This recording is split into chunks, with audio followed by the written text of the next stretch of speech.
Olá, boa tarde a todos e bem-vindos a mais um vídeo sobre os resultados do terceiro trimestre de 2021. Eu sou Carlo Cauti, sou editor da Exame Invest e vamos falar de mais uma empresa que está entre as mais procuradas por vocês, nosso público, aqui no nosso site da Exame, também uma das queridinhas da Bolsa de Valores, né, de vocês investidores da Bolsa de Valores. Estamos falando da Tupi, né? Tupi 3, ticker também entre os mais buscados. Vamos falar dos resultados da Tupi com com o presidente, com o CEO, né, e com o CFO da empresa que tenho o prazer de ter hoje aqui junto conosco. Então vamos apresentando o Fernando Derizzo, que é CEO da Tupi. Muito boa tarde, Fernando, e bem-vindo à Exame Invest. Boa tarde, Carlos. Muito obrigado pelo convite. É um prazer estar aqui para falar do melhor trimestre da história da Tupi. Perfeito. Então, daqui a pouco iremos logo mais aos números, mas antes queria apresentar também o Thiago Fontoura, que é o CFO da Tupi. Muito boa tarde, Thiago. É um prazer tê-lo conosco hoje. Boa tarde, Thiago, Fernando, obrigado. desculpa. Obrigado pelo convite e uma boa tarde a todos. Obrigado por ter aceitado. Então, vamos para os números, né?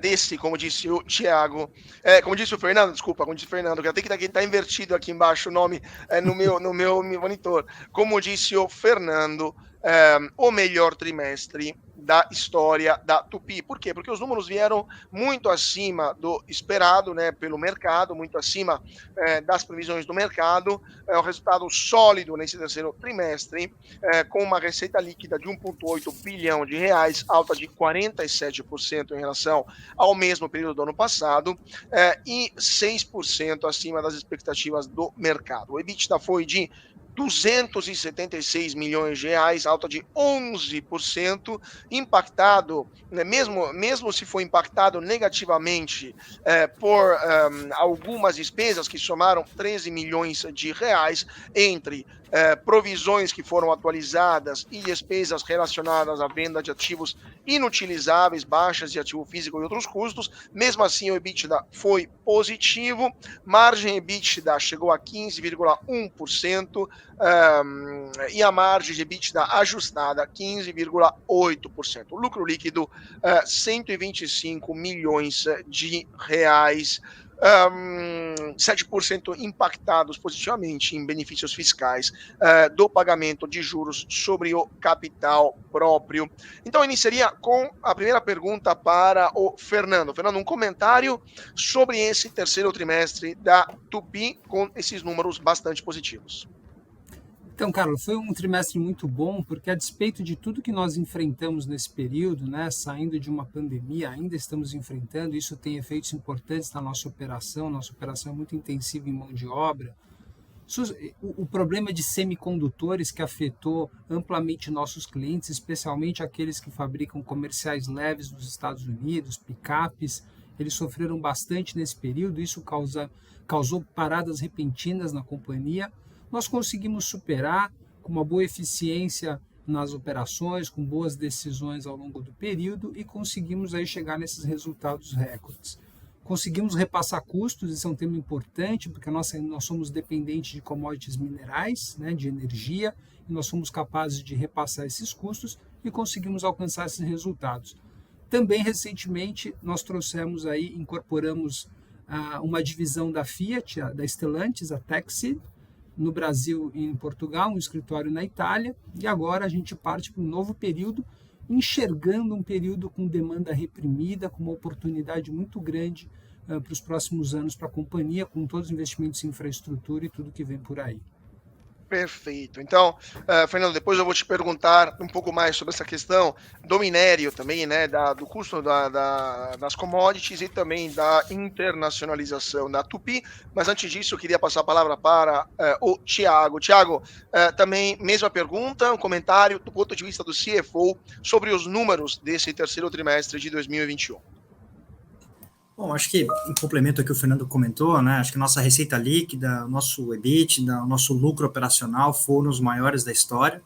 Além disso, um indicador que para nós é muito importante, o ROIC, né, o retorno sobre capital investido, ele chegou ao maior valor desde 2011, e vale o destaque também que no próximo dia 25 nós faremos um pagamento adicional de 20,5 milhões de juros sobre capital próprio, que é mais uma demonstração aí da disciplina financeira da companhia, né? Ou seja, a companhia ela vem de um trimestre com números muito robustos e, obviamente, uma posição financeira aí bastante sólida.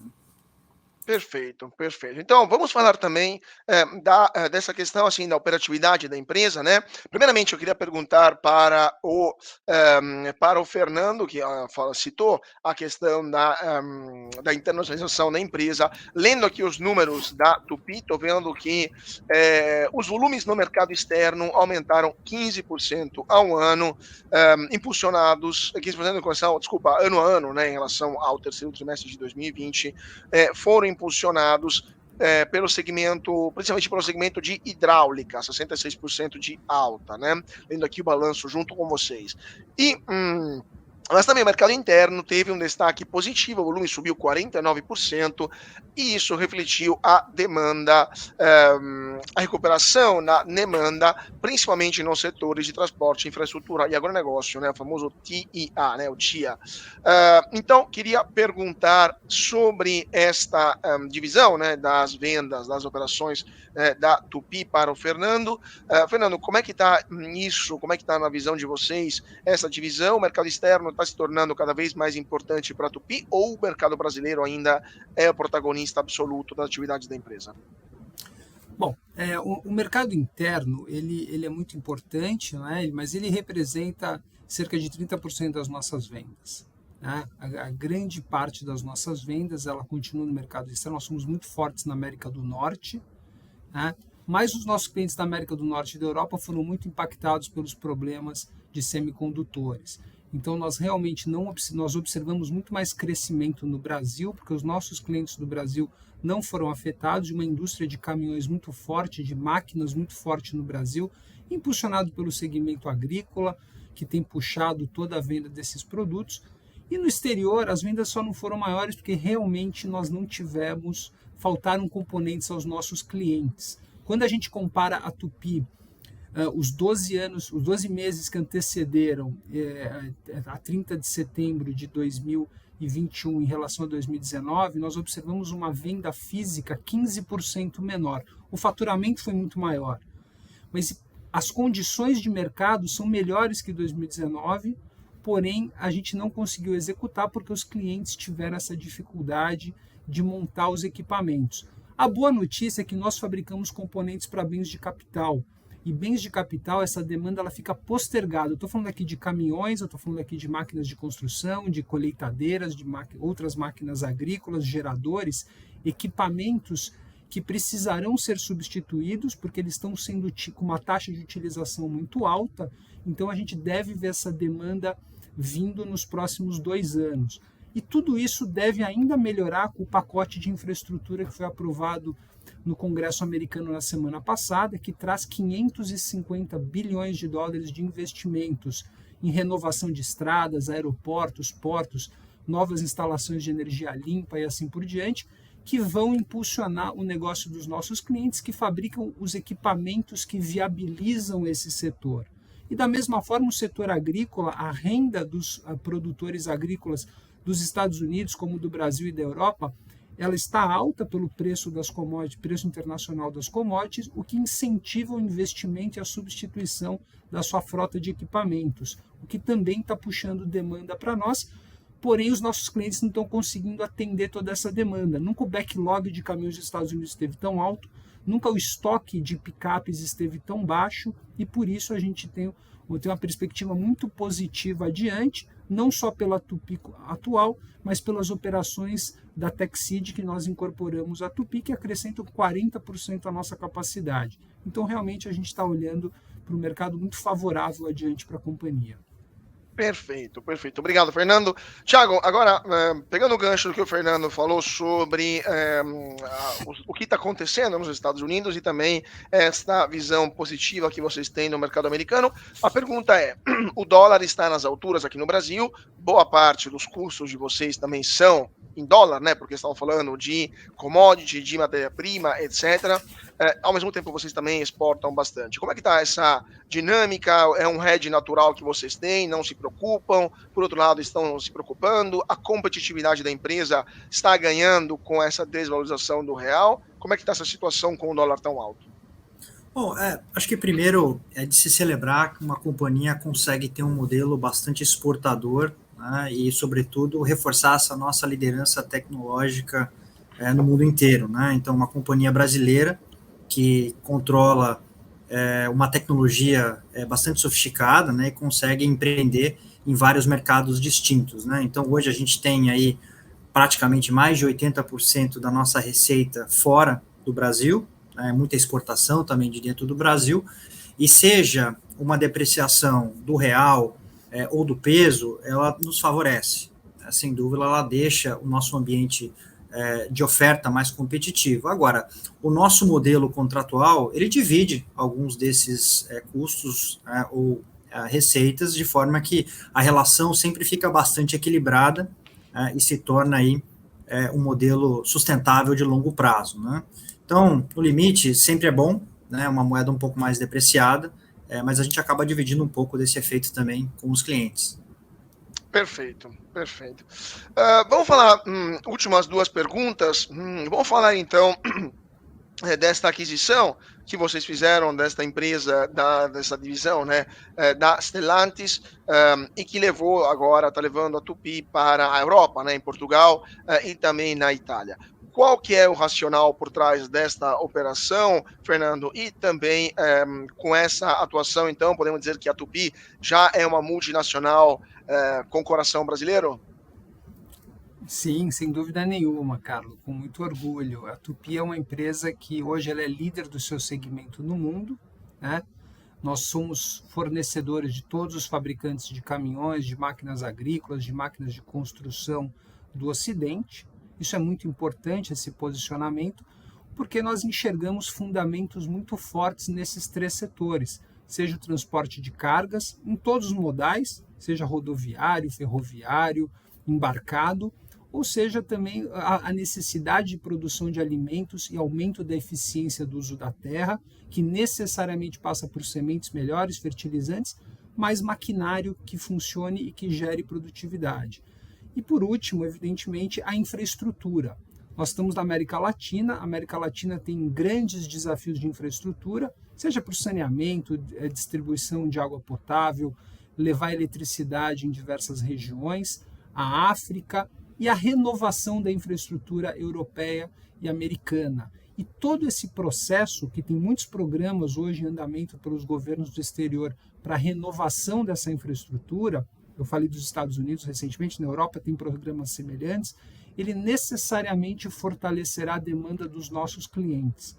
Então, os nossos clientes vão desfrutar, eles que vão viabilizar esse processo, e nós vamos estar apoiando com as nossas tecnologias, com os nossos produtos. E por isso a Texid ela fecha um ciclo importante para nós, né, de que nós entendíamos que é uma indústria madura para essa consolidação, que ela faz sentido porque nós vamos gerar muitas eficiências operacionais na combinação dessas fábricas, na alocação dos produtos nas plantas mais eficientes, dada a característica de cada produto e, obviamente, com a força que nós temos em compras, na combinação de todas as compras dessa grande organização.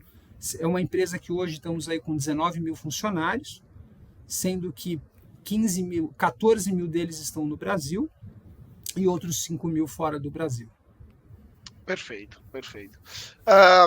Tiago, pergunta agora sobre a questão do andamento da ação na Bolsa, né? O título da Tupy, né, ele estava em sua máxima logo antes da pandemia, do começo da pandemia do coronavírus, estava cotado a R$26, mais ou menos, em janeiro de 2020, acabou durante a pandemia caindo para R$13, né? A mínima foi mais ou menos R$13, se não me engano, e depois voltou a subir, né? Voltou quase ao mesmo patamar pré-pandemia, aliás, foi R$10 o mínimo, né? Depois voltou ao patamar pré-pandemia, mais ou menos em maio desse ano, e deu uma bela de uma caída, agora chegou a R$19, agora está em R$22. mais ou menos como é que a gente pode explicar esse andamento? Você acha que é normal? O mercado brasileiro também deu uma queda? O mundo está se preocupando um pouco mais com a recuperação econômica? Qual que é a sua visão pelo andamento do título na Bolsa? Thiago está mutado.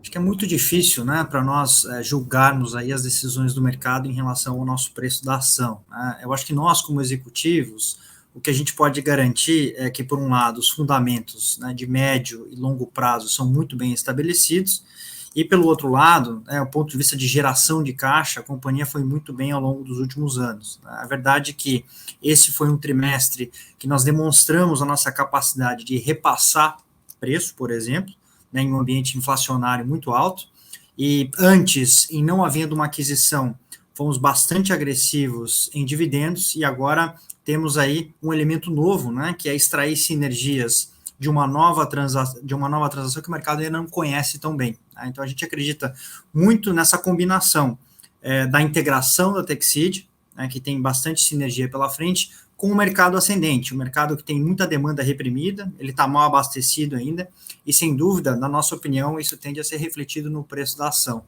Tá? Então, a nossa expectativa é que isso cada vez mais vá se traduzindo em resultados melhores nos próximos trimestres, e, obviamente, o mercado reconheça isso. Né? Perfeito, perfeito. Vamos ver então o que vai acontecer. Última pergunta para o Fernando. Fernando, a gente está vendo o minério de ferro, que imagino seja a matéria-prima de base de vocês, né, como indústria metalúrgica, entre outras também, e também o custo da energia elétrica, que imagino seja outro elemento para a produção fundamental para a atuação de vocês, ambos em forte alta. O minério de ferro deu uma caída nas últimas semanas, mas a energia elétrica não para de subir. Como é que vocês estão enfrentando essa inflação dos insumos básicos para a produção da Tupi e se isso está se reverberando nos preços e se isso eventualmente está deixando os produtos da Tupi menos competitivos em relação a concorrentes de outros países? Também, Fernando, está mutado. Então, Carlos, todas as empresas do setor, elas estão sofrendo o mesmo impacto, não é? A gente não utiliza minério de ferro diretamente, nós utilizamos sucata de aço, nós somos um grande reciclador, mas os preços estão correlacionados. Então, a tua analogia está correta, porque o preço da sucata de aço ele tem avançado, ele tem oscilado de acordo com o minério de ferro em todo o mundo, né? Assim como a energia. A força do nosso modelo, o Thiago mencionou, é a nossa capacidade de repassar essas variações, porque nós somos muito pequenos no universo de compra dessas indústrias, nós competimos com grandes siderúrgicas e mesmo sendo um grande consumidor de energia elétrica, ainda assim nós somos um consumidor pequeno.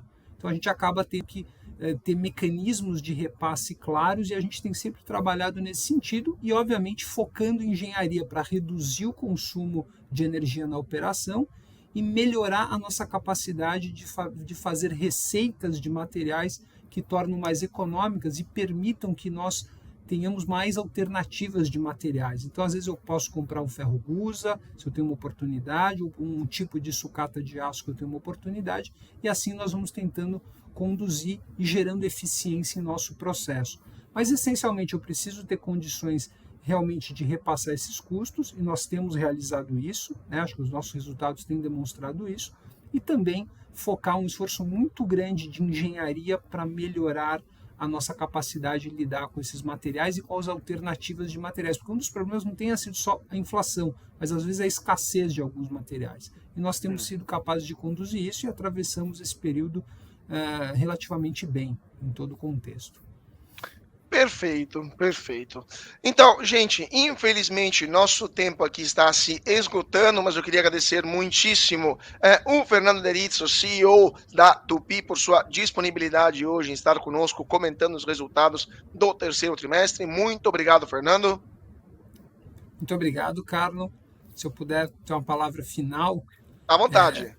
Apenas, nós estamos enxergando uma demanda muito favorável no mercado, né? E esses fatores que nos afetaram eles devem estar diminuindo. Então a gente realmente nós preparamos a companhia para o crescimento, para essas oportunidades que vêm, mas a gente está enxergando um outro capítulo da organização e por isso nós temos investido em muita pesquisa e desenvolvimento e inovação. Nós temos projetos aí de reciclagem de baterias, projetos do ciclo do hidrogênio, do uso do hidrogênio, projetos de motores híbridos, e tudo isso vai garantir um futuro muito promissor para a companhia de crescimento, porque nós não só vamos aproveitar as oportunidades dos fundamentos que eu mencionei, mas a companhia que domina a metalurgia, domina a relação entre materiais, ela vai poder aproveitar outras avenidas de crescimento que a gente tem enxergado a partir da economia verde, da economia renovável.